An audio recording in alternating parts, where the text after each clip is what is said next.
সম্প্রতি সোশ্যাল মিডিয়াগুলোতে প্রবেশ করলেই বাংলাদেশের উপর দিয়ে ভারত যে রেল ট্রানজিট সুবিধা নিতে যাচ্ছে সেটার কিন্তু ব্যাপক সমালোচনার ঝড় আমরা দেখতে পাচ্ছি। নানান রকম ছবি কিন্তু আমরা ইতিমধ্যে ফেসবুকে দেখতে পাচ্ছি বাংলাদেশের উপর দিয়ে ভারতের রেল কোন রুটে চলাচল করবে। তো এমত অবস্থায় ভারতের সঙ্গে রেল চুক্তি বাতিলের একটি আইনি নোটিশ কিন্তু পাঠানো হয়েছে। রেল মন্ত্রণালয়, পররাষ্ট্র মন্ত্রণালয়, আইন মন্ত্রণালয় সহ স্বরাষ্ট্র মন্ত্রণালয়ে এই নোটিশ পাঠানো হয়েছে। আজকের ভিডিওতে আমি আপনাদেরকে বলবো এই নোটিশে বাংলাদেশের ওপর দিয়ে যদি ভারতের রেল যায় তাহলে বাংলাদেশের জন্য কি কি ক্ষতি হতে পারে। এই ক্ষতির পরিমাণ বেশি কারণ জন্যই কিন্তু এই আইনি নোটিশগুলো পাঠানো হয়েছে বিভিন্ন মন্ত্রণালয়ে। আইনি নোটিশে বলা হয়েছে 1971 সালে স্বাধীনতা অর্জনের পর থেকে বাংলাদেশ বঙ্গবন্ধু শেখ মুজিবুর রহমান প্রণীত সবার সাথে বন্ধুত্ব, কারো সঙ্গে শত্রুতা নয় নীতি প্রণয়ন করে আসছে। পাশাপাশি বাংলাদেশের আন্তর্জাতিক সংঘাত ও সহিংসতা থেকে নিজেকে সুরক্ষার জন্য শক্তিশালী রাষ্ট্রগুলোর সঙ্গে ব্যালেন্স অফ পাওয়ার নীতি অনুসরণ করে আসছে।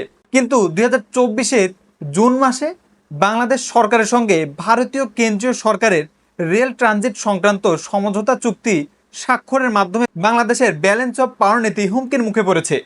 ফলশ্রুতিতে ভারতের অভ্যন্তরীণ সংঘাতে বাংলাদেশের সার্বভৌমত্ব ক্ষুণ্ণ হওয়ার পাশাপাশি ভবিষ্যতে চীনের সঙ্গে বাংলাদেশের সামরিক সংঘাতের ঝুঁকি দেখা দিয়েছে।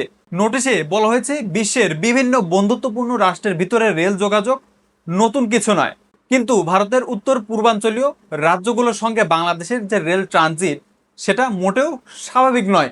এই রাজ্যগুলোতে বিভিন্ন বিদ্রোহী গোষ্ঠী রয়েছে, তো যারা ভারত থেকে স্বাধীনতা চায়। এছাড়া ভারতের অরুণাচল প্রদেশ নিয়ে চীনের সঙ্গে ব্যাপক বিবাদ রয়েছে।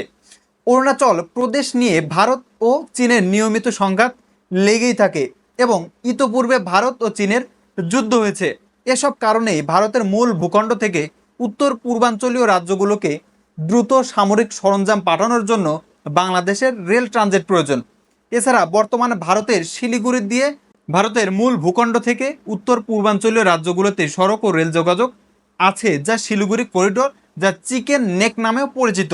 নোটিশে আরও বলা হয়েছে শিলিগুড়ি করিডোর চীনের কাছে হওয়ার কারণে ভারতের উত্তর পূর্বাঞ্চলীয় রাজ্যগুলোতে সামরিক সরঞ্জামগুলো পাঠানোতে কিন্তু বেশ বাধা হয়ে দাঁড়িয়েছে। এছাড়া ভারত চাইলে কিন্তু এই শিলিগুড়ি করিডোর দিয়ে উত্তর পূর্বাঞ্চলীয় রাজ্যগুলোর সঙ্গে এতদিন নিয়মিত যোগাযোগ করে আসছিল।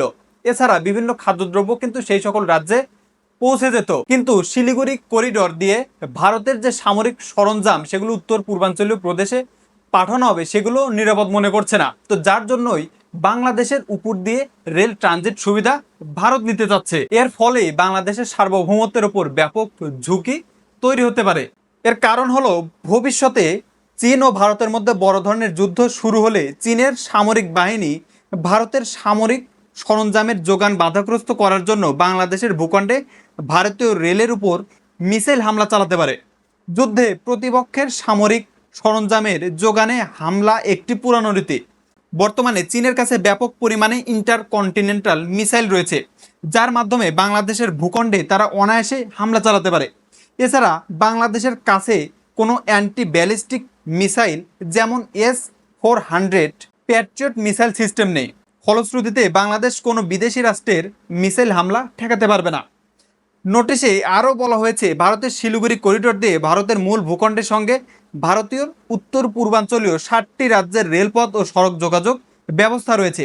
এই রুট দিয়ে ভারতের অসংখ্য দ্রুতগামী যানবাহী ও পণ্যবাহী রেল চলাচল করে থাকে। সুতরাং বাণিজ্যিক মালামাল প্রেরণ করার জন্য বাংলাদেশের রেল ট্রানজিট কিন্তু ভারতের প্রয়োজন নেই। ভারত শুধুমাত্র বাংলাদেশের উপর দিয়ে রেল ট্রানজিট করাবে একটি মাত্র কারণ, সেটি হচ্ছে সামরিক সরঞ্জামগুলো সেই উত্তর পূর্বাঞ্চলীয় রাজ্যে প্রেরণ করা। ভারতের শিলিগুড়ি করিডোরের খুব কাছেই চীন ও ভুটান সীমান্ত অবস্থিত। সেখানে ডোকলাম নামক অঞ্চলে চীন সামরিক ঘাঁটি সহ বিভিন্ন স্থাপনা নির্মাণ করেছে। আর এর কারণেই ডোকলাম নিয়ে 2017 সালে চীন এবং ভারতের ভিতরে একটি সংঘাতের সৃষ্টি হয়। আর এই সব কারণেই ভারতের আশঙ্কা ভবিষ্যতে যদি ভারত এবং চীনের ভিতরে কোনো সংঘাত লেগে থাকে তাহলে চীন এই শিলিগুড়ি করিডোর আক্রমণ করে বন্ধ করে দিতে পারে, যার ফলে ভারত তার উত্তর পূর্বাঞ্চলীয় রাজ্যগুলোতে সামরিক সরঞ্জামগুলো যথাযথভাবে পাঠাতে পারবে না। আর এসব কারণেই ভারত বাংলাদেশের রেল ট্রানজিট সুবিধা যাচ্ছে, যাতে ভারতের উত্তর পূর্বাঞ্চলীয়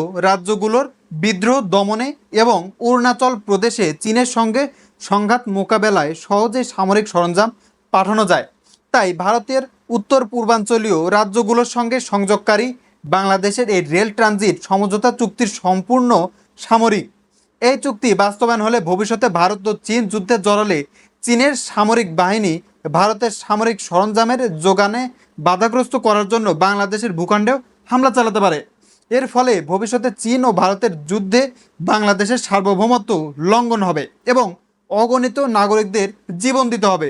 তাই আইনি নোটিশ পাওয়ার 7 দিনের মধ্যে বাংলাদেশের সার্বভৌমত্বের জন্য হুমকি স্বরূপ এবং ভবিষ্যতে চীনের সঙ্গে সামরিক সংঘাত সৃষ্টিকারী এই রেল ট্রানজিট সমঝোতা চুক্তি বাতিলের অনুরোধ জানানো হয়েছে। ভারতের সঙ্গে বাংলাদেশের যে রেল ট্রানজিট নিয়ে এত মাতামাতি, এত হইচই, এই চুক্তিটি যদি বাতিল না হয় তাহলে হাইকোর্টে মামলা হতে পারে, এমনটি কিন্তু এই নোটিশে বলা হয়েছে। ভারত এবং বাংলাদেশের মধ্যে রেল ট্রানজিট নিয়ে আপনার মতামত কি? অবশ্যই আমাদের কমেন্টস বক্সে কমেন্ট করে জানাবেন। আর সম্পূর্ণ ভিডিওটি দেখার জন্য ধন্যবাদ সবাইকে।